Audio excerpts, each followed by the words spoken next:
ఈ భారతదేశంలో బైబిల్ని బ్యాన్ చేసేయాలి, ఈ నల్లటి పుస్తకం ఎక్కడ కనపడకూడదంటూ నిన్న కరుణాకర్ సుగుణ ఒక ఇంటర్వ్యూలో మాట్లాడుతున్నటువంటి మాటలు ఒకసారి మీకు వినిపిస్తాను, వినండి. ఇంతేగా ఇప్పుడు నిజంగా బ్యాన్ చేయాల్సి వస్తే ఓకే, మత విద్వేషాలు మత వైషమ్యాలు రెచ్చగొడుతున్నారు కాబట్టి బ్యాన్ చేయాలంటే సరే మంచిది. ఆ పారామీటర్ లో మొట్టమొదటి బ్యాన్ చేయాల్సింది బైబిల్ని. నల్లటి పుస్తకం బ్యాన్ చేసేయండి. నల్లటి పుస్తకం అది ఆ విగ్రహాలు ధ్వంసం చేయండి అంటుంది, విగ్రహారాధన వ్యభిచారం అంటుంది. ముందు బ్యాన్ చేయాల్సింది దాని కదా. ఓకే, దాన్ని పట్టుకొచ్చి మీరు హిందువుల్ని దూషించడం, హిందూ దేవి దేవతలని దెయ్యాలంటాం, ఇవన్నీ మీరు అంటే ఆ విషయం ఏదైతే బైబిల్ ఎక్కిస్తుందో అది పనిచేస్తుంది కదా బయట సమాజంలో. మీరు అందరూ పొల్యూట్ అయిపోయి పాయిజనేట్ అయిపోయి సమాజాన్ని ప్రశాంతంగా ఉండనివ్వట్లేదు కదా. అవునా? కాబట్టి సమాజానికి పెద్ద థ్రెట్ ఏది బైబిల్ కదా. బైబిల్ ముందు దాన్ని బ్యాన్ చేసేయండి. దాన్ని బ్యాన్ చేస్తే అసలు ఇప్పుడు ఏమన్నారు విన్నారు కదా. ఇప్పుడు బైబిల్ని బ్యాన్ చేసేయాలి, ఈ బైబిల్ బోధించడం వల్ల అందరూ పొల్యూట్ అయిపోతున్నారంట. ఎందుకంటే ఎవరైతే పాస్టర్స్ ఉన్నారో ఈ పాస్టర్లో ఈ బైబిల్ని చేతపట్టి సువార్త ప్రకటిస్తూ ఉన్నారు కదా, దీనివల్ల అనేక మంది పొల్యూట్ అయిపోతూ ఉన్నారు, వెంటనే దీన్ని బ్యాన్ చేసేయాలి అని చెప్పి మాట్లాడుతూ ఉన్నాడు. ఒక పారామీటర్ అన్నాడు కదా, ఈ పారామీటర్ల యొక్క అర్థం ఏంటంటే ఈయన అనేది బైబిల్ బ్యాన్ చేసేద్దాం. సర్లే నువ్వు అన్నట్టుగానే దాని గురించి మాట్లాడదాం, బైబిల్ బ్యాన్ చేద్దాం. ఏ రకంగా బ్యాన్ చేద్దాం అంటే ఒకసారి నేను క్లారిఫికేషన్ చెప్తా, దాన్ని బట్టి నువ్వు బ్యాన్ చేసేది. ఎందుకంటే నువ్వు సుప్రీంకోర్టు కూడా సలహాలు ఇచ్చేంత రేంజ్లో ఉన్నావు కాబట్టి నువ్వు దానికి ముందు ఒక క్లిప్ కూడా ఉందండి. సుప్రీంకోర్టు కూడా అన్నయ్య సలహాలు ఇచ్చేస్తూ ఉంటాడు. ఎందుకంటే తీర్పు ఆ రకంగా రాకూడదు, ఈ రకంగా ఇస్తే బాగుండేది అని చెప్పి సుప్రీంకోర్టు జడ్జిలకు కూడా మన కరుణాకర్ అన్న సలహాలు ఇస్తూ ఉంటాడు. సో మన యొక్క క్రెడిబిలిటీ అలాంటిది మనోడిది. సో బ్యాన్ చేయాలనుకుంటే జస్ట్ ఒక లెటర్ పెట్టాడు అనుకోండి, వెంటనే ఈ కరుణాకర్ మాట వేసి బ్యాన్ చేసేస్తారు. ఎందుకంటే అంత పవర్ఫుల్. మరి సరే ఇది కాస్త పక్కన పెడితే ఇప్పుడు మన పారామీటర్స్ అంటున్నాడు కదా, కొన్ని క్రైటీరియా అంటున్నాడు, పారామీటర్స్ అంటున్నాడు, బైబిల్ని బ్యాన్ చేసేయాలి అంటున్నాడు. సరే రైట్. ఇప్పుడు వాస్తవానికి ఆయన చెప్పేది ఏంటంటే మత మార్పిడులు జరగబోతూ ఉన్నాయి, ఈ బైబిల్ బోధించడం వల్ల అనేక మంది మత మార్పిడికి లోనవుతూ ఉన్నారు అని చెప్పి మాట్లాడుతూ ఉన్నారు.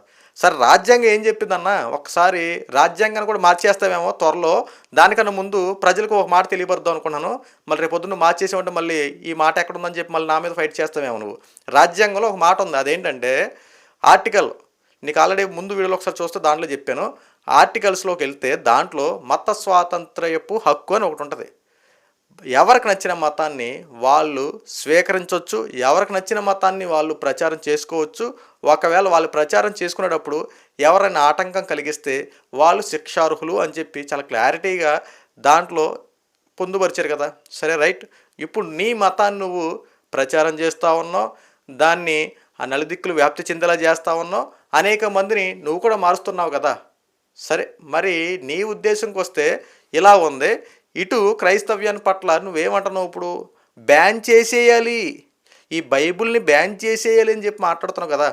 ఇప్పుడు ఇదే రాజ్యాంగ హక్కు ప్రకారం వీళ్ళు క్రైస్తవ మతాన్ని స్వీకరించి బైబిల్ని చేతపట్టి సువార్త ప్రకటిస్తూ అనేక మందిని మారుస్తున్నారో లేదో వాళ్ళ అంతరాత్మకి వాళ్ళకి తెలియాలి, మారే వాళ్ళకి తెలియాలి. సో వాళ్ళకి నచ్చిన మతాన్ని వాళ్ళు ప్రకటిస్తున్నారు, వాళ్ళు ప్రచారం చేసుకుంటున్నారు.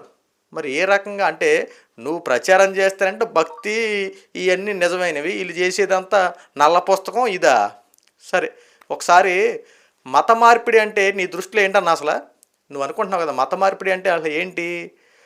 నువ్వు అనేది ఏంటంటే మైకులు చేతపట్టి మైకుల్లో ఒక పాట పాడారనుకో, తర్వాత ఒక వాక్యం బోధించారనుకో, అది వినేసి వెంటనే మీ వాళ్ళు మారిపోతున్నారు అంటున్నావు, అంతేనా? అది మత మార్పిడి అంటున్నావు, అంతే కదా. అంటే మరి నీ దేవుడి మీద, నీ యొక్క పూజల మీద మీ యొక్క భక్తులు అంత శ్రద్ధ వహిస్తూ ఉన్నారా? అంటే ఒక పాట పాడి ఒక వాక్యం చెప్పి ఒక ప్రార్థన చేసినంత మాత్రాన మారిపోతున్నారంటే ఒకసారి వాస్తవం తెలుసుకున్నా. ఇప్పుడు మత మార్పిడి అని చెప్పి నువ్వు మాట్లాడుతున్నావు కదా, బలవంతంగా మత మార్పిడి చేశారనుకో అది మత మార్పిడి. ఇప్పుడు నేనేమంటున్నావు, వీళ్ళు వ్యాక్సిన్ వ్యాప్తి చెందేలా చేస్తాను, వైరస్ సోకేస్తుందని చెప్పి మాట్లాడుతున్నావు కదా.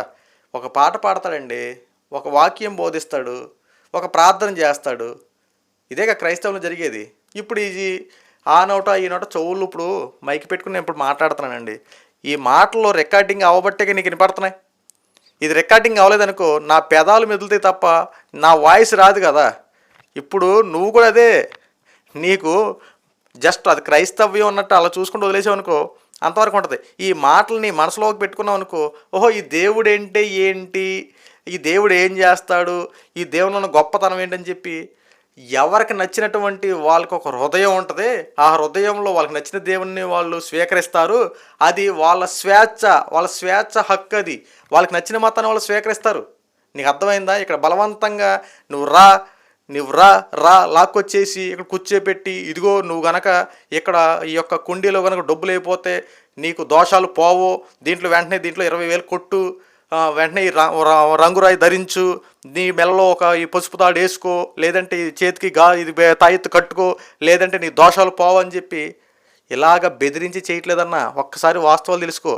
బెదిరించి చేయట్లా. ఎక్కడైనా చర్చి దగ్గరికి వెళ్ళినా, ఒక మసీద్ దగ్గరికి వెళ్ళినా, లేదంటే ఒక హిందూ దేవాలయం దగ్గరికి వెళ్ళినా వాళ్ళు ఇష్టపూర్వకంగా వెళ్ళి అక్కడికి వెళ్తారు తప్ప బలవంతంగా లాక్కెళ్ళిపోయి నేను ఎక్కడ కూర్చోపెట్టిన దాఖలాలు ఎక్కడా కనిపించవు. ఎందుకంటే ప్రజలు, నువ్వు అంటావు కదా గొర్రెలు అని మాట్లాడతావు కదా క్రైస్తవుల్ని. నేను కూడా అది అంటున్నా, ప్రజలు ఎవరు గొర్రెలు కాదన్నా.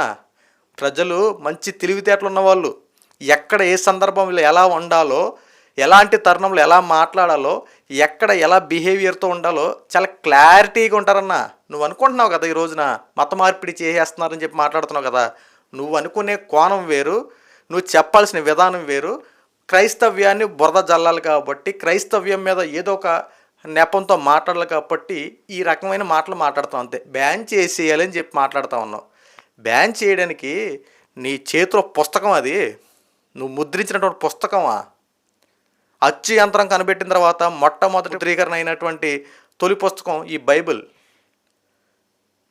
అన్నా. అలాంటి బైబిల్ నువ్వు బ్యాన్ చేసేస్తావా? మరే ఇన్నాళ్ళు పాపం ఈ గవర్నమెంట్లకు కానీ, లేదంటే ఈ రాజ్యాంగం రాసినటువంటి డాక్టర్ బిఆర్ అంబేద్కర్కి కానీ, లేదంటే ఇంకెవరికి పాపం తెలియదు అనుకుంటా. ఇంత నీకు గొప్ప ఆలోచన నీకు వచ్చింది, ఇప్పటివరకు ఎవరికి రాలేదనుకుంటే ఇలాంటి ఆలోచనలు, బైబిల్ బ్యాన్ చేసేయాలని చెప్పి. ఏం మాట్లాడుతున్నావు అన్నా? తప్పు కదా అది. ఇప్పుడు నీ మతం నీ గొప్ప అవచ్చు అన్న, ఇతర మతాలు ఇతర వాళ్ళు గొప్పలు కదా.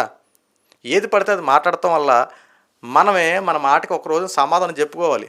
ఈ రోజున నువ్వు అనేసేవు అయిపోయింది ఇది అనుకుంటున్నావు తప్ప, క్రైస్తవ మతాన్ని స్వీకరించిన వాళ్ళు ఈ మాటలు విన్న తర్వాత ఎంత బాధపడతారన్నా. ఇప్పుడు నిజంగా నీ రామాయణాన్ని కానీ మిగతా వాటిని కానీ మీరు దూషిస్తే నువ్వు విస్తృత స్థాయిలో నోరేసి పడిపోతున్నావు కదా. కనీసం దూషించిన వాళ్ళు కూడా ఎవరు కనిపించరు. మత మార్పిడి చేస్తామని చెప్పి ఇది ఒక కాన్సెప్ట్ పట్టుకొని వెళ్ళిపోతున్నావు తప్ప, మత మార్పిడి చేసిన విధానం చూపించు. ఏ మతాన్ని మార్పిడి చేసారు చూపించు. ఎంతమందిని మార్చుకొచ్చి బలవంతంగా కూర్చోబెట్టారో చూపించు. మనసుకి ఒక స్వేచ్ఛ అనేది ఉంటుందన్నా. ఎవరికి అనేది స్వేచ్ఛ. ఈ స్వేచ్ఛ ప్రపంచంలో మనం ఉంటున్నాం. మానవ హక్కులు ఉన్నాయి. ఎవరికి నచ్చిన విధంగా వాళ్ళు జీవించే క్రైటీరియా ప్రకారం జీవించాలి. మతం స్వీకరిస్తారు, వాళ్ళకి నచ్చినట్టు వాళ్ళు ఉంటారు, వాళ్ళు నచ్చినట్టు వాళ్ళు జీవిస్తారు. నువ్వెవరు నేనెవరన్నా బలవంతంగా మార్చి చెప్పడానికి? నువ్వు 4 మంచి మాటలు చెప్పు, నేను 4 మంచి మాటలు చెప్తా. ఎవరికి నచ్చినటువంటి వాళ్ళు ఆ మాటలు స్వీకరిస్తారు. నా దాంట్లో తప్పు ఉందనుకో, నాకు కింద కామెంట్స్ 10 రకాలుగా పెడతారు. అందులో బూతులు తిట్టేవాడు ఉంటాడు, సామాన్యుడిగా పెట్టేవాడు ఉంటాడు, కొద్దిగా ఖండించేలాగా చెప్పినవాడు ఉంటాడు, కొంతమంది హెచ్చరించినట్టు చెప్తూ ఉంటారు, కొంతమంది శబాష్ అనేవాళ్ళు కూడా ఉంటారు. అన్ని కోణాల వాళ్ళు చూస్తారు, ఇక్కడే ఉంటారు. మనం ఎక్కడికి వెళ్ళవసరంలా. సో నువ్వు అనేది ఏంటంటే, నువ్వు క్రైస్తవ్యం మీద ఒకటి నెపం అన్న బురద జల్లాలని ఒక కాన్సెప్ట్తో ఉన్నావు అంతే.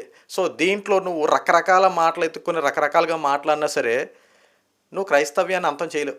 అది మాత్రం గుర్తుపెట్టేసుకో. ఎందుకు అంటున్నావు కదా, వ్యాప్తి చెందుతుంది అన్నావు కదా, వ్యాప్తి చెందుతూనే ఉంటుంది. దీన్ని నువ్వు అంతం చేయలేవు. నీ మాటలోనే చూద్దాం. ఇది ఒక వైరస్, ఇది పొల్యూట్ అయిపోతూ ఉంది, దీన్ని ఆపడం కష్టం, లేదంటే ఆపాల్సిందే అని చెప్పి మాట్లాడుతున్నావు కదా. బైబిల్ బ్యాన్ చేసినంత మాత్రాన మనిషి హృదయం మారదు కదన్నా. నువ్వు తెలుసుకోవాల్సింది, మనిషి హృదయాన్ని నువ్వు మార్చలేవు కదా. బైబిల్ బ్యాన్ చేస్తే ఏముంటుందన్నా? బైబిల్ అనేది మనిషి యొక్క నడవడికలో, మనిషి యొక్క జీవితంలో అది ఎప్పటి నుండో చదువుతూ తన యొక్క హృదయంలో నాటుకుపోయిన అనేక వాక్యాలు నడిపిస్తూనే ఉంటుంది మనిషిని. నువ్వు బైబిల్ బ్యాన్ చేసినంత మాత్రాన నువ్వెవరు అన్నా బ్యాన్ చేయడానికి? నేను చెప్పాను కదా, నువ్వు రాజ్యకర్తవలాగా ఏదో బైబిల్ని సృష్టించింది నేనే, అందుకే నేను బ్యాన్ చేసేస్తాను అన్నట్టు నువ్వు చెప్తున్నటువంటి మాటలు చూస్తుంటే దెయ్యాలు వేదాలు వరలిస్తున్నట్టు ఉంది ఈరోజు నీ మాటలు ఏంటంటే. సో ఇప్పటికైనా సరే పనికొచ్చే మాటలు మాట్లాడితే చాలా మంచిది. పనికొచ్చే మాటలు 4 మంచి మాటలు చెప్పు.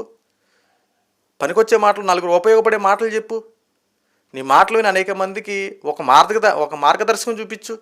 మతాల మధ్య చిచ్చు పెట్టే మాటలు ఎందుకన్నా? దానివల్ల ఉపయోగం ఏంటి? ఇప్పుడు మతం మాట్లాడుకోవడం వల్ల ఉపయోగం ఏంటి? ఒక 4 దారి చూపించే మాటలు మాట్లాడుకుందాం. ఈ రోజున నువ్వేం మాట్లాడని చెప్పి నేను కౌంటర్ అటాక్ నువ్వు మాట్లాడడం ఇవన్నీ కరెక్ట్ వేస్ట్. ఇవన్నీ నేను సింపుల్గా ఒక మాట చెప్తున్నా అంతే. నువ్వు ఈ రోజు అనేసి నీ గురించి అసలు నేను వీడియోలో చేయను, నాకు అవసరం లేదు అసలు. నీ గురించి కేవలం ఈరోజు వీడియో చేయడానికల్లా బైబిల్ బ్యాన్ చేయాలని చెప్పాను. బైబిల్ బ్యాన్ చేయడానికి ఏదో నువ్వు దాని యొక్క గ్రంథకర్త సృష్టికర్తవి కాదు, రకరకాలవి కాదు. నువ్వు ఎలా పుట్టావో అమ్మ కడుపు, నేను అలా మా అమ్మ కడుపు పుట్టినోడినే. కాబట్టి బాగా గుర్తుపెట్టుకో, కొన్నాళ్ళు జీవించడానికి ఈ భూమి మీదకి వచ్చావు, ఏదో రోజున అందరం పోవాల్సిన వాళ్ళమే. ఎందుకు వచ్చిందన్నా? నీకు నచ్చిన మతాన్ని నువ్వు స్వీకరిస్తున్నావు, ప్రచారం చేసుకో. నా నచ్చిన మతాన్ని నేను స్వీకరిస్తే నేను ప్రచారం చేసుకుంటా.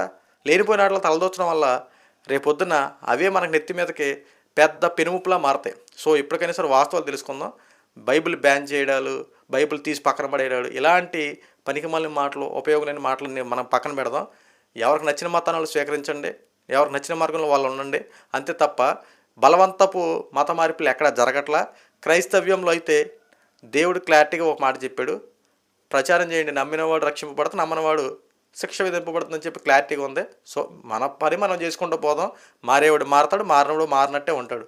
మన ప్రయత్నం మనం మాత్రం తుద వరకు నీ యొక్క గమ్యాన్ని చేరేంత వరకు నీ యొక్క పనిని ఆపకుండా తుదముట్టించుకో.